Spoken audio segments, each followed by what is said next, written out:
네, 여러분 반갑습니다. 빵식이 TV 빵식입니다. 방금 전에 그 김문수 후보 기자회견 잘 보셨습니까?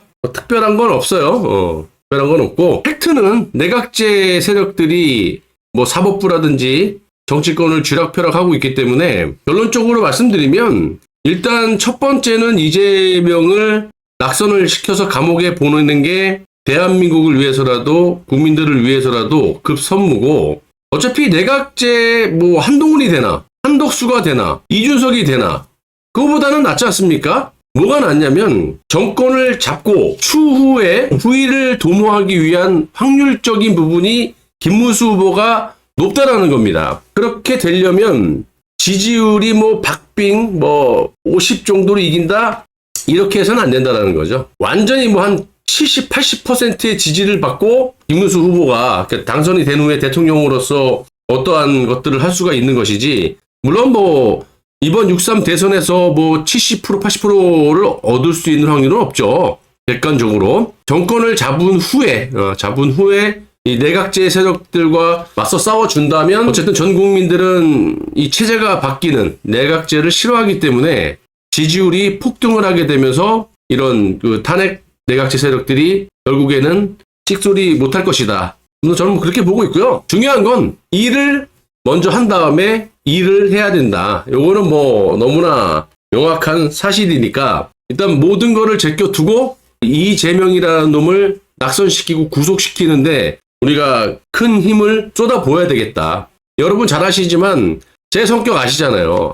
진짜 뭐 붙어가지고 막 이런 거 못해요. 뭐 이 와중에도 이거 잘못된 게 있으면 막 까고 이런 스타일인데, 지금은 역대 정말 초유의 상황이 벌어졌기 때문에 이재명이라는 놈이 당선돼서는 정말 안 되는 거예요. 예. 어떤 짓거리를 할지, 지금 후보인데도 불구하고 이렇게 뭐 사법체계를 흔들고 대법원장을 소환하고 자기한테 무죄 줬다고 해서 난리를 치고 이런 모습들을 보시면 집권을 했을 때는요, 이거 뭐 안면 몰수하고 국가의 체제를 완전히 붕괴시킬 그런 놈이기 때문에 아무것도 보시지 마시고 우리는 그냥 김문수 후보를 지지해서 도구로, 좀 나쁘게 얘기하면 대한민국을 지키기 위한 도구로 10분 활용을 해서 이재명이라는 놈을 낙선시키고 구속시키는데 큰 힘을 모아주실 때가 바로 지금이다. 이렇게 말씀을 드리고, 일단은 오늘 지지율이 또 나왔습니다. 조금 더 소폭 상향이 됐고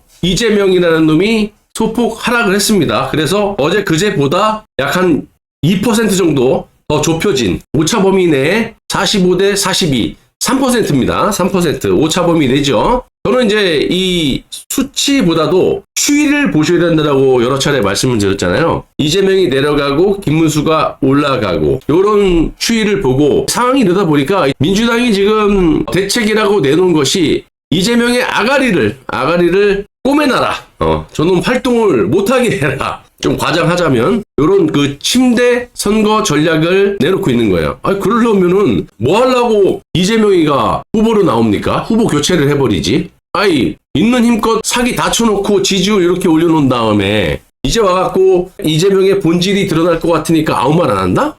이거는 민주당부터가 사기 아닙니까, 여러분? 아무튼 오늘 지지율이 이런 식으로 나왔다라는 거, 제가 말씀드렸다시피 다음 주면 뭐 국무적으로 봤을 때 뒤집어질 확률이 많다. 근데 이제 모르죠. 이재명이라는 놈이 아가리 딱 닫고 있으면. 근데 오늘 저녁에 또 이재명의 아가리를 우리가 기대해 봐야 되는데, 여러분 제가 그 과거에 이재명 그 토론회를 이렇게 봐봤거든요. 근데 이놈의 전략은 이거예요. 이거에 국민들이 많이 속아 넘어가는데, 이 이재명이라는 놈이 토론회에서 막 밀리잖아. 그러면 아가리를 딱 닫고 있습니다. 반론을 안 해요. 해명을 안 해. 쫙 들어. 예를 들면 검사 사칭 이거 잘못된 거 아닙니까? 그러면 해명을 하고 반론을 해야 되는데 아가리 딱 닫히고 있다가 계속 물어보면 한다는 얘기가 파크뷰 있죠? 특혜 분양 사건을 갖다가 파헤치기 위해서 그랬대. 네가 검사냐? 아니 네가 뭔데? 그냥 일개 도지사가 되기 위한 후보일 뿐이잖아. 그런데 토론회에서 그런 짓거리를 해요. 이런 식으로 말도 안 되는 해명을 한단 말이에요. 네가 검사도 아닌 놈이 파크뷰가 문제가 있으면 네 직급에 맞게끔 풀어나가야지. 검사 사칭을 해갖고, 이놈은 실질적으로 검사 사칭해갖고 구속까지 됐던 놈이에요. 완전 범죄자 중에 범죄자라고. 이런 식으로 빠져나가려고 하고 또 막 밀어붙여. 형님에 대해서 강제로 입원시키고 욕설부터 해갖고 형수한테 이런 얘기를 하면은 가만히 웃으면서 이러고 있다가 그러세요? 그만하시죠. 이게 끝이야. 해명이나 반성이나 반론이 없이 그냥 쳐웃다가 그만하시죠. 이게 끝이라고. 이게 토론입니까, 여러분? 그래서 오늘 2차 토론 때는 김문수 후보가 했으면 좋겠죠. 나불나불 잘하는 이준석이가 또 그렇게 할진 모르겠지만 자신의 입지, 정치적인 입지를 상승시키기 위해서 이준석이라는 놈도 아마 공격할 거예요. 근데 김문수 후보가 좀 뭐라 그럴까, 강한 그 운동권의 성격을 10분 좀 발휘해가지고 이재명의 민낯을 국민들에게 보여주셔가지고 이 무너져가는 대한민국에 대한 심판을 국민들이 할 수 있도록 오늘 그 토론회에서 그런 자세로 임해줬으면 좋겠어요. 그리고 오늘 이제 손학규가 김문수 후보 기자회견을 도왔는데, 김문수를 도와야 되는 이유를 저도 손학규 좋아하진 않죠. 그런데 팩트로 진실로 국민들에게 알리는 그런 작업은 필요하다고 생각해요. 일단 경기도라는 정말 엄청나게 큰 도지사를 2번이나 했죠. 하면서 성과가 너무나 많아요. 너무나 많고 거기에 대한 리스크나 문제점은 없습니다. 있으면 진작에 이재명이라는 놈과 민주당 놈들이 공격을 했겠죠. 반면에 이 이재명이라는 놈은 엄청난 범죄를 저질렀습니다. 그러니까 손학규 씨가 말하는 거는 뭐냐면 이 경기도지사나 부지사인 이화영이가 직접 결제를 하지 않고 비서를 이재명이가 방탄조끼 입고 국민 세금 써서 방탄 이 수천만 원짜리 무슨 아크릴 판인지 모르겠지만 허접하게 그거를 놓듯이 또 경비를 삼엄하게 늘린다든지 김정은처럼 다 국민 세금 아닙니까? 본인의 범죄와 본인의 그 두려움과 목숨 구제를 위해서 국민 세금을 쓰고 있다는 거예요. 반면에 김문수 후보는 40명이었던 경우를 6명으로 줄이고 내가 죄가 있으면 총 맞아 죽겠다. 이런 정말 좋습니다.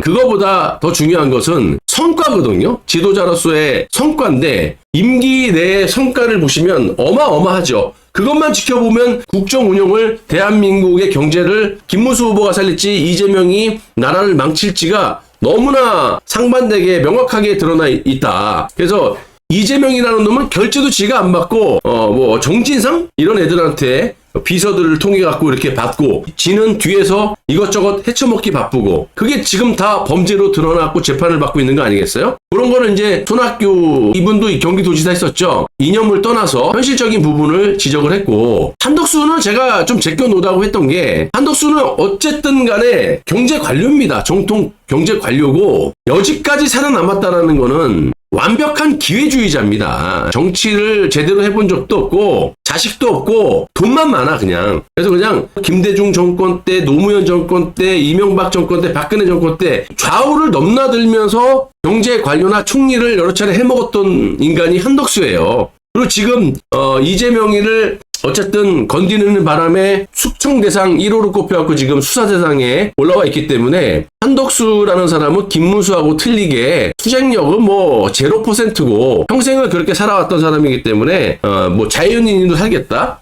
완전히 겁을 먹었죠. 내가 쫄보라 그랬잖아요. 이 사람은 기대하지 말아라 그랬는데 손학규가 김문수 도와달라고 말했더니 한덕수는 노 하더라는 거야. 근데 여러분들 아셔야 될 게 이 한덕수 지지층들이 김문수 후보를 지지한다 그랬잖아요. 좀 어폐가 있는 게 뭐냐면 한덕수라는 사람을 우리가 언제부터 지지했습니까? 요 근래에 들어서. 그러니까 한덕수의 지지층이라는 거는 원래 김문수 표예요. 자유우파 국민 지지자라고. 그렇기 때문에 한덕수의 민낯을 보고 김문수 후보로 다시 돌아온 거지, 한덕수의 지지층이 김문수 후보로 돌아온 게 아니다라는 것을 여러분들이 명심해 주셨으면 좋겠어요.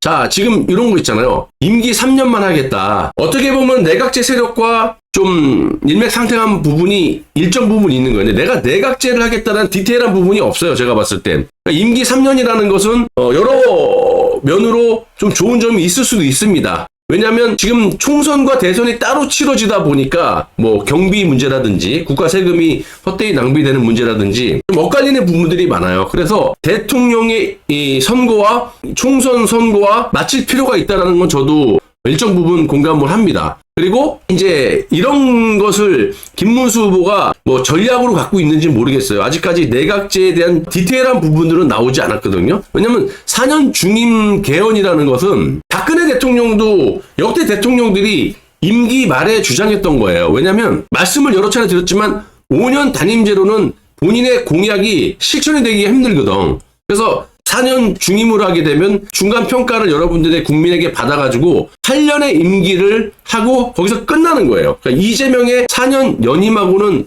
완전히 틀린 거죠. 이재명의 4년 연임은 기본적으로 8년 헤쳐먹고 끝나는 게 아니라 다시 한 텀 쉬었다가 대선에 나와서 해먹겠다라는 거거든요. 반영구적인 러시아 푸틴식의 독재를 하겠다라는, 그리고 8년 동안 이놈이 뭐 하겠습니까? 이재명이라는 놈이 지금 후보 때도 이질하는데 자신의 범죄에 대한 온갖 악법을 만들고, 그리고 본인에게 독재에 필요한 법들을 마구잡이로 생성을 하면서 대한민국의 자유민주주의 체제를 완벽하게 붕괴를 시킬 거다. 그런 플랜으로 8년하고 한 텀 더 쉬어서 또 8년 해먹고 영구적으로 푸틴처럼 사회주의 국가, 공산국가로 가겠다. 이거를 지금 선언한 거고, 아무튼 김문수 후보는 제가 봤을 때 지금은 제가 서운한 면도 있지만 지지자로서 선택의 여지가 없습니다. 김문수 후보가 아닌 어차피 내각제판입니다. 이재명을 찍느냐 내각제 세력을 찍느냐 이거거든요. 원천적인 잘못은 한동훈이라는 놈이 모든 것을 책임져야 됩니다. 선거를 지던 이기던, 왜냐면 정권 교체를 하고 법무장관까지 깜도 안 되는 놈을 앉혀놨더니 그냥 문재인의 문자도 안 꺼내놓고 살려놨다라는 점,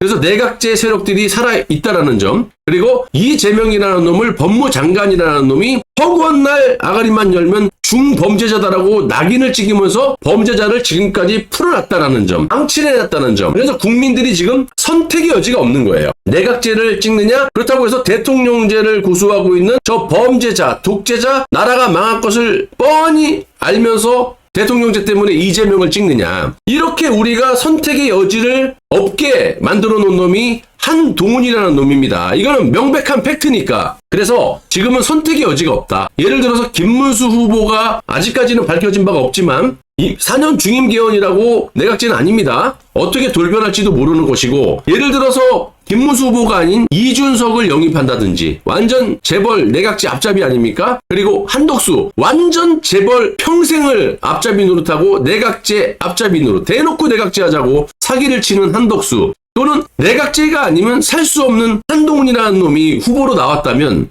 누구를 찍을 거예요? 한동훈 찍을 거예요? 이준석 찍을 거예요? 아니면 한덕수를 찍을 겁니까? 어차피 내각제예요. 아니면 이재명을 찍던가. 그런 걸 비춰봤을 때 어차피 이러나 저러나 이재명이를 솎아내고 그 다음이 김문수 후보가 내각제에 동조를 했다든지, 내각제 애들이 어차피 기어 올라올 거니까 김문수 후보가 그걸 때려잡던지, 그건 나중에 가서 우리가 생각을 해봐야 될 문제다 라고 저는 생각을 해요.